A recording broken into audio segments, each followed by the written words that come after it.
ప్రభువైన యేసుక్రీస్తు ప్రభుకు గాక. ఆనందము కలిగితే నీ జీవితంలో దేవుడు ఎటువంటి మహిమ అద్భుతాలు చేస్తాడో ఈరోజు క్లుప్తంగా మనం విందాం. జాగ్రత్తగా వినండి. ఒక మంచి మూలవాక్యాన్ని చదువుకుని ముందుకెళ్దాం. 37వ కీర్తనల గ్రంథం 37 23వ వచనం. కీర్తనల గ్రంథం 37 23వ వచనాన్ని మనం చదువుకుందాం. ఒకని నడత యెహోవా చేత స్థిరపరచబడెను, వాని ప్రవర్తన చూచి ఆయన ఆనందించును. చూడండి, ఒకని యొక్క నడత, ప్రవర్తన, ఒకని యొక్క పద్ధతి, వాని యొక్క క్రమము యెహోవా చేతనే స్థిరపరచబడును. అంటే మన నడకను, మన పద్ధతి, మన క్రమాన్ని స్థిరపరిచేదెవరే అంటే యేసుక్రీస్తు ప్రభు.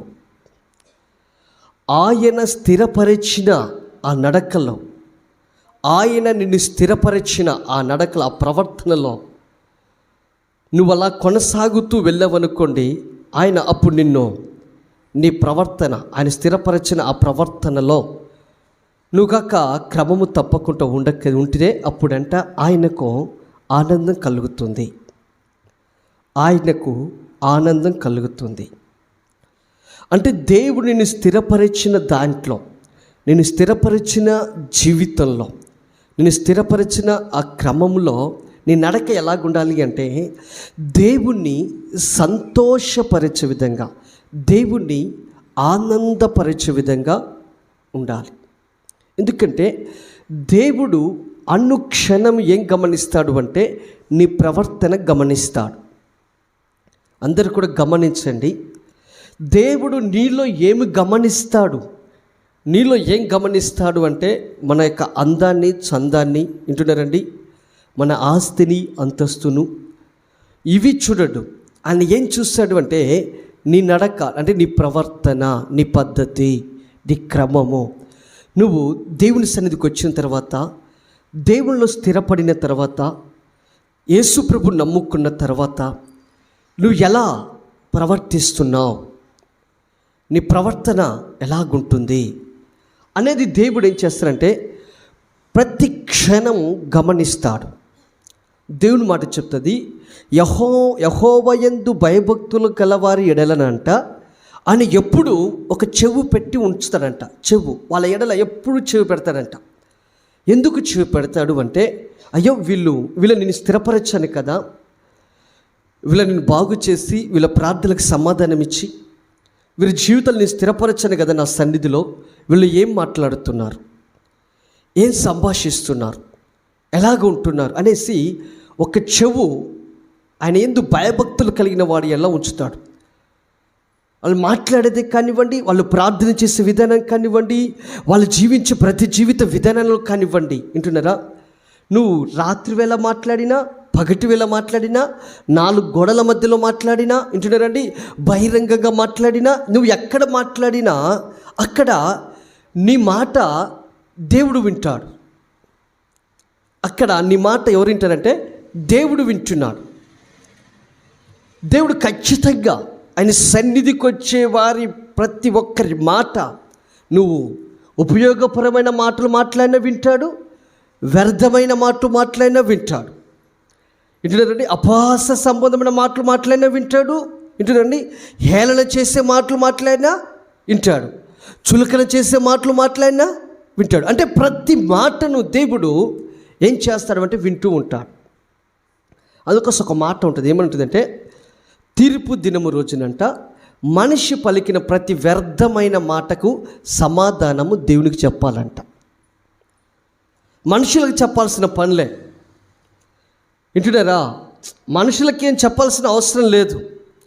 నేను అడిగాను అనుకో, నాకు చెప్పాల్సిన అవసరం మీకు అంతకన్నా లేదు. కానీ దేవుడు అడుగుతాడు, నువ్వు వ్యర్థంగా పలికిన ఆ మాట నువ్వు ఎందుకు పలికావు, ఏమిటికి పలికావు, అసలు ఎందుకు వచ్చింది ఆ సంభాషణ, కారణం ఏంటి అంటే నువ్వు మాట్లాడే ప్రతి మాటకు, నువ్వు ప్రవర్తించిన ప్రతి ప్రవర్తనకి ఖచ్చితంగా దేవునికి సమాధానము చెప్పాల్సిందే. అందుకోసం ప్రియ దేవుని బిడ్డలారా, ఒకరి నడత యెహోవా స్థిరపరచును. గమనించండి, ఒకరి నడత యెహోవా స్థిరపరచును. ఆయన స్థిరపరిచితేనే మనం స్థిరపరచబడతాం. ఆయన స్థిరపరచకపోతే మనం స్థిరపరచబడలేము. ఆయన స్థిరపరిచిన తర్వాత దేవుడు వాని ప్రవర్తనను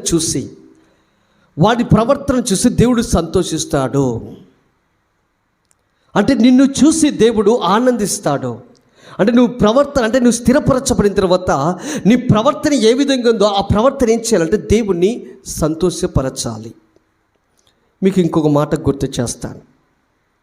మనకి విస్తారమైన ఇంట్లో ఆహార పదార్థాలు ఉంటాయి, కానీ దేవుని మాట సెలవిస్తుంది, యెహోవా సెలవు లేక ఎవ్వడు కూడా కడుపు నిండా భోజనం చేసి సంతోషించలేడు అంట. ఆయన సెలవు లేక ఇచ్చినారా అంటే మనం ఒక భోజనం చేసి అందులో కడుపు నిండా తిని దాన్ని బట్టి ఆనందించాలి అన్నా అది ఆయన స్థిరపరచాలి. అయ్యో నేను తింటున్నాను కదా, దీనివల్ల చాలా సంతోషం అనుకుంటే అది సంతోషంగా అనిపించదు. అంటే నువ్వు ప్రవర్తనలో కానివ్వండి, మాటలలో కానివ్వండి, నువ్వు తినే ఆహారంలో కానీ ప్రతి దాంట్లో కూడా దేవుడు నిన్ను స్థిరపరచాలి. అలా స్థిరపరిస్తేనే నీకు ఆనందం ఉంటుంది, సంతోషం ఉంటుంది. ఆయన స్థిరపరచకపోతే అందులో నీకు సంతోషం ఉండదు. కాబట్టి ప్రియ దేవుని బిడ్డలారా, గమనించండి, దేవుడు మనల్ని మన ప్రవర్తనను చూస్తున్నాడు. ఆయన చూసినప్పుడు నువ్వు నీ ప్రవర్తనను బట్టి, నీ మాటలను బట్టి, నీ విశ్వాసాన్ని బట్టి దేవునికి సంతోషము కలగాలి. అలా కలిగినప్పుడే దేవుడు ఎటువంటి గొప్ప అద్భుతాన్ని చేస్తాడో మీకు క్లుప్తంగా వివరిస్తాను. ఒక్కొక్కటి వివరిస్తాను, జాగ్రత్తగా వినండి. మనకు తెలిసిన స్టోరీల నుంచి మీకు చెప్తాను.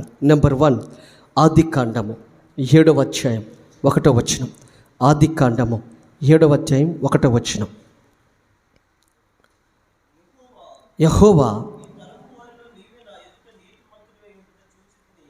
యెహోవా ఈ తరము వారిలో నీవే నా ఎదుట నీతిమంతుడవయ్యుండుట చూచితిని కనుక నీవును నీ ఇంటి వారును వాడిలోకి ప్రవేశించుడు. ఇక తలకాయలెత్తండి. చూడండి, ఇప్పుడు మనం చదువుకున్న మాట వాక్యము నోవాహు గురించి. ఎవరి గురించి? నోవాహు సంగతి మనకి తెలియంది కాదు. వర్ష పెట్టి వచ్చే వర్షాలకే మన పంటలు మనం అల్లాడిపోతున్నాం. నోవాహు కాలంలో రాత్రి పగలు కుండపోత వర్షము 40 రోజులు వచ్చింది. పర్వతాల మీద 15 మూరల హైట్లో ప్రవహించే నీళ్లు. ఆ నీళ్లు వణకటానికి దాదాపు 150 రోజులు పట్టింది. అయితే నోవాహు జీవిస్తున్న కాలంలో దేవుడు నోవాహు కాడికి వచ్చాడు. వచ్చి నోవాహుతో ఒక మాట మాట్లాడతాడు. ఇన్నాక కృష్ణ కుమార్ అక్క నా కళ్ళు చూడండి. నోవాహుతో మాట్లాడతాడు. నోవాహుతో ఏమంటాడంటే దేవుడు, ఈ తరము వారిలన్నిటిలో, ఈ తరము కలిగిన వారిలందరిలో కల్లా నీవే నా ఎదుట నీతిమంతుడిగా ఉండుట చూచాను. నోవాహుని దేవుడు చూచాడు. దేవుడు నోవాహుని చూచినప్పుడు నోవాహు దేవునికి ఎలా కనపడ్డాడంటే నీతిమంతుడిగా కనపడ్డాడు. ఎలా కనపడ్డాడు అంటే నోవాహు తరము, ఇప్పుడు నా తరం ఉందండి అంటున్నారా, ఇప్పుడు నా తరంలో ఉన్న ప్రపంచంలో ఎంతమంది ఉన్నారో అందరిని చూసుకుంటూ వస్తాడు దేవుడు. చూసుకుంటూ వచ్చేసి అందరిని చూసిన తర్వాత అందులో నేను ఒక్కడే నీతిమంతుడు కనపడడానికి దేవుడు వచ్చి అంటాడు, ఇదిగో ఇప్పుడు బ్రతికున్న వారిలలో నువ్వు ఒక్కడే నీతిమంతుడు కనపడ్డా మోషే అంటాడు. అంటే నోవాహు తరములు ఎంతమంది సజీవులుగా భూమి మీద ఉండి జీవనోపాధి చేస్తున్నారో వాళ్ళందరిలో కన్నా నోవాహు దేవుడు చూసినప్పుడు అతడు నీతిమంతుడిగా కనపడ్డాడు. అంటే అతని ప్రవర్తన నీతిగా ఉన్నది, అతని మాట నీతిగా ఉన్నది, అతని చూపు నీతిగా ఉన్నది, అతని యొక్క పనుల తీరు నీతివంతంగా ఉన్నాయి. అంటే అన్నిటిలో నీతివంతుడిగా ఉన్నాడు నోవాహు. ఎవరు చూసినప్పుడు? దేవుడు చూసినప్పుడు, మనుషులు చూసినప్పుడు కాదు, అధికారులు చూసినప్పుడు కాదు, దేవుడు చూసినప్పుడు నీతిమంతుడిగా ఉన్నాడు. అప్పుడు దేవుడు అంటాడు, ఈ తరము అన్ని వాటిలలో నువ్వు నీతిమంతుడిగా ఉన్నావు కాబట్టి నీవు నీ కుటుంబము వాడలోకి వెళ్ళండి. ఎక్కడికి వెళ్ళండి? వాడలోకి వెళ్ళండి. వాడలోకి వెళ్ళండి. అసలు ఈ వాడ ఎక్కడిది? చూడండి, మీకు నోవాహు గురించి ఇంకా క్లుప్తమైన వివరణ వివరిస్తాను, అందరూ జాగ్రత్తగా వినండి. మనం 6వ అధ్యాయంలోకి వెళ్తే దేవుడు నోవాహు నీతిమంతుడు, నిందారహితుడు, దేవునితో కూడా నడిచినవాడు అని రాయబడి ఉంటుంది. అలా రాయబడి ఉన్నప్పుడు దేవుడు అతని నీతిని చూసి అతనితో మాట్లాడతాడు. నోవాహు, ఈ తరములో నువ్వు అక్కడ నీతిమంతుడు కనపడ్డావు, అందరూ కూడా పాపము చేత నింపబడి వింటున్నారా, దైవిక భయాన్ని విడిచిపెట్టి ఇష్టానుసారంగా బ్రతుకుతున్నారు కాబట్టి నేను ఈ భూమిని నాశనం చేయాలనుకుంటున్నాను. 40 రాత్రులు 40 పగుళ్ళు వర్షాన్ని పంపించాలనుకుంటున్నాను. కాబట్టి నీవు నీ కుటుంబం రక్షించబడినట్లుగా ఓడను తయారు చేసుకొని చెప్పాడు. ఏం తయారు చేసుకోమన్నాడు? ఓడను. గమనించండి, నోవాహు కాలము కంటే ముందు భూమి మీద మంచు కానీ వర్షము కానీ పడలేదు.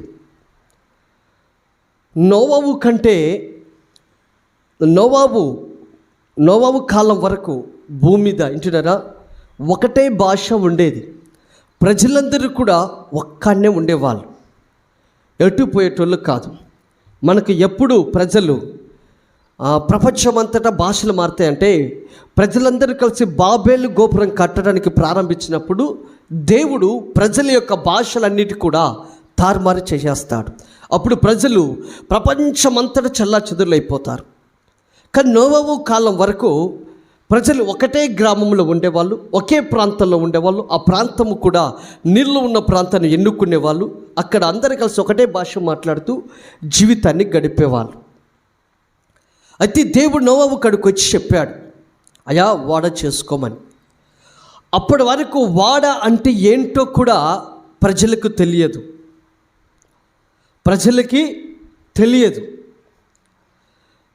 ఎంతసేపు వాళ్ళకు నీళ్ళ కాడ ఉండడము, ఆ నీళ్ళని తాగుతూ ఆ నీళ్ళతో కాస్త అయ్యో పండించుకోవడం తినడము తప్ప ఇప్పట్లాగా బ్యాంకు బ్యాలెన్స్లు అవి వేసుకోవాల్సిన అవసరం వాళ్ళకి లేవు.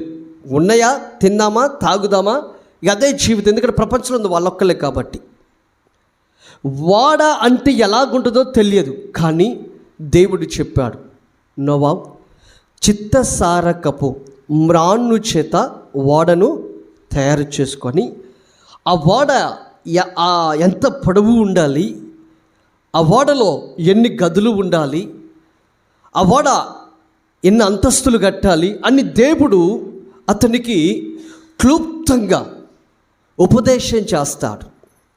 ఈ నోవాహు గురించి ఒక చక్కటి మాట హెబ్రీ పత్రిక 11వ అధ్యాయం 7వ వచనంలో ఒక మాట ఉంటుంది, చదవండి. హెబ్రీ పత్రిక 11వ అధ్యాయం 7వ వచనంలో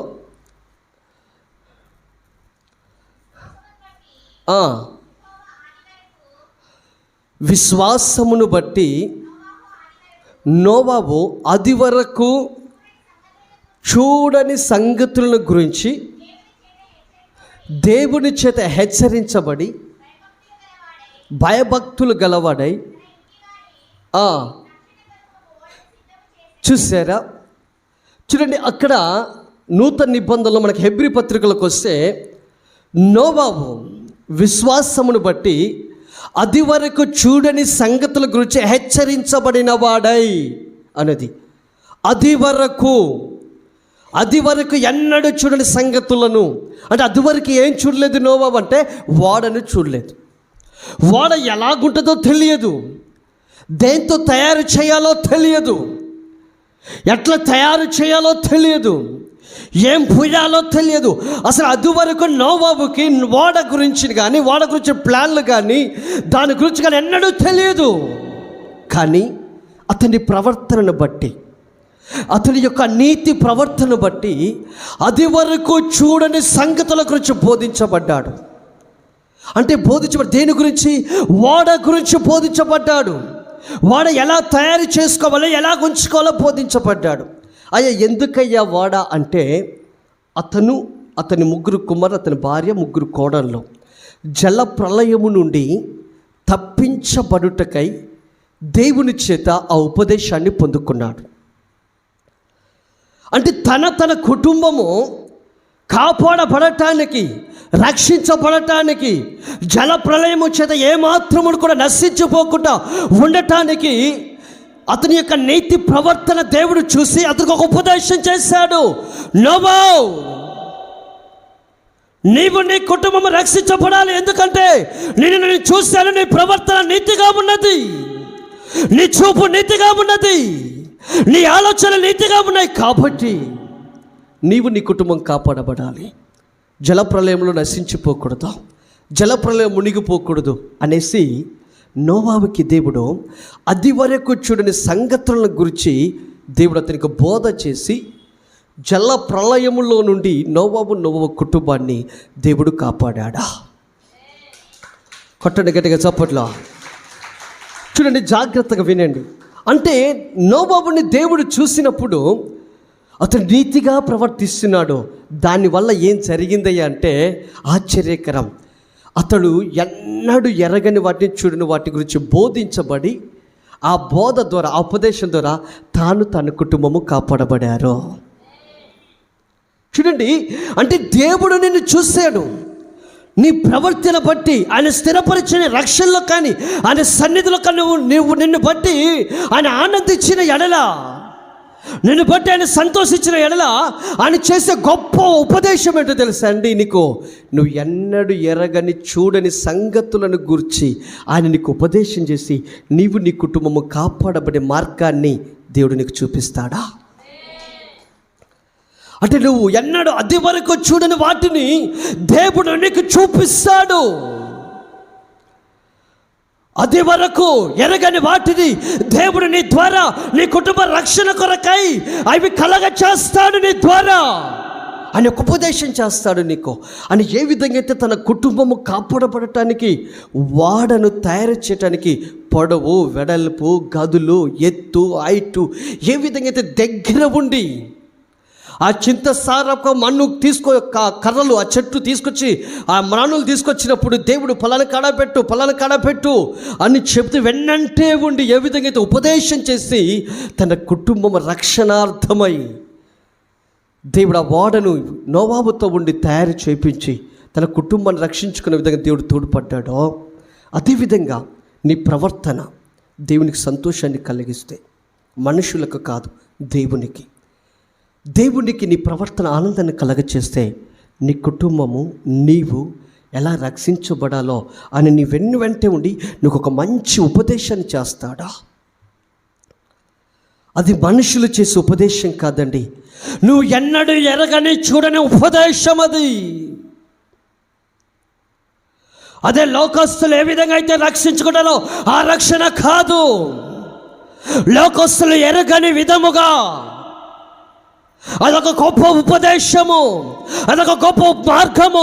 దేవుడు నీకు ఎన్నంటిగా ఉండి నీకు ఉపదేశం చేసి ఏ విధముగా నీవు నీ కుటుంబం రక్షించబడి లోకంలో ఉగ్రతల నుండి, లోకంలో అపాయముల నుండి, ఈ లోకంలో ఉన్న చీకటి చాతబడి శక్తుల నుండి వింటున్నారా ఏ విధంగా కాపాడబడాలో ఆయన నీకు వెన్నంటే ఉండి నీకు ఉపదేశం చేస్తాడా. ఎప్పుడు ఈ అద్భుతం నీ జీవితంలో జరుగుతుందంటే, నోవాబుని చూసిన దేవుడు నిన్ను కూడా చూస్తున్నాడు. నోవాబు నీతి ప్రవర్తన దేవుని కనపడట్టు నీలో కూడా నీతి ప్రవర్తన కనపడాలి.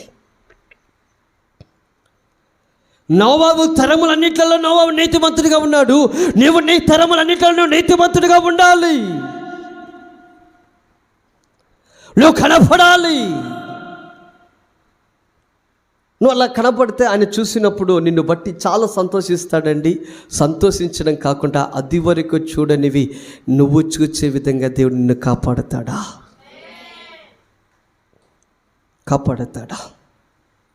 Praise the Lord. Hallelujah. Sadhu Sundar Singh గారు ఒకసారి ట్రైన్లో ప్రయాణం చేస్తున్నప్పుడు ఎదుట ఒక యవ్వనస్తుడు కూర్చుంటే ఆ యవ్వనస్తుడికి దేవుని గురించి చెప్పి నూతన నిబంధన గ్రంథం ఇస్తాడు. బాబు ఇది చదువు అని. ఏంటిది ఇది అన్నప్పుడు అయా నూతన నిబంధన గ్రంథం అన్నప్పుడు ఆ యవనస్తుడు ఆ నూతన నిబంధన గ్రంథాన్ని తీసుకునంట 2 ముక్కలు చేసి కిటికీ అవతల పారేశాడంట. పారేశాడు.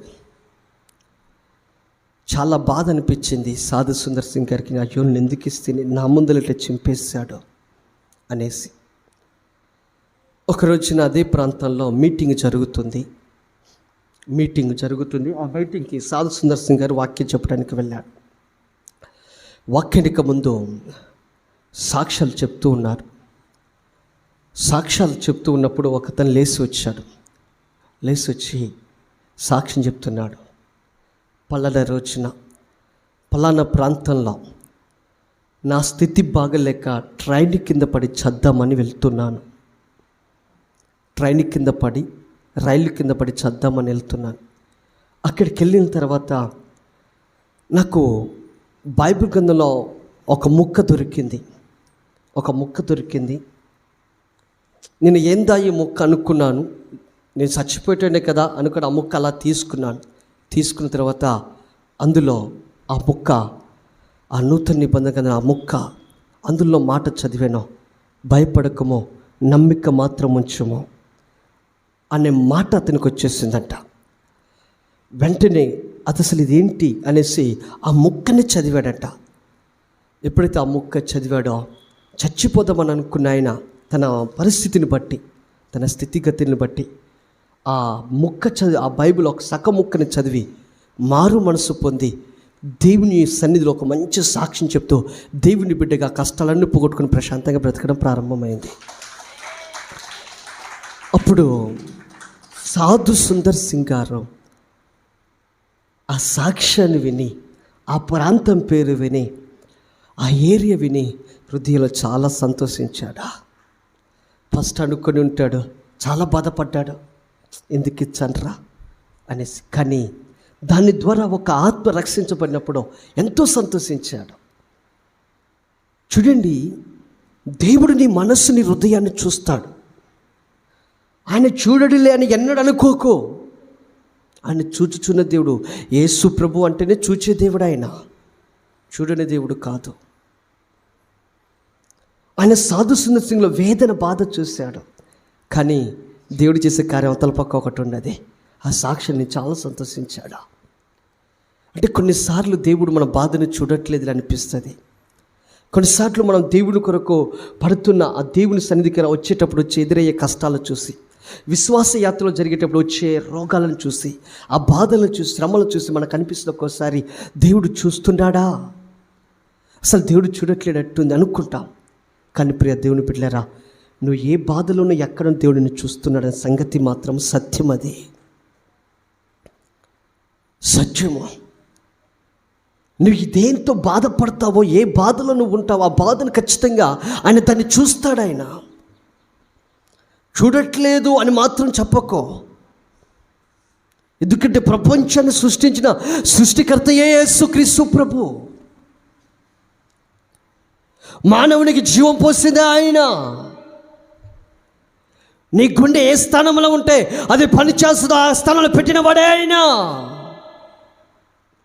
ఆయన చూస్తాడు నీ వేదన, నీ బాధ, దుఃఖనంతా చూస్తాడు. వారితో పాటు నీ ప్రవర్తన కూడా చూస్తాడా. చూడండి, నోవాబును చూశాడండి దేవుడు. అంతే, నోవాబు తరములన్నిట్లలో ఎలాగున్నాడు, నీతిమంతుడిగా కనపడ్డాడంట.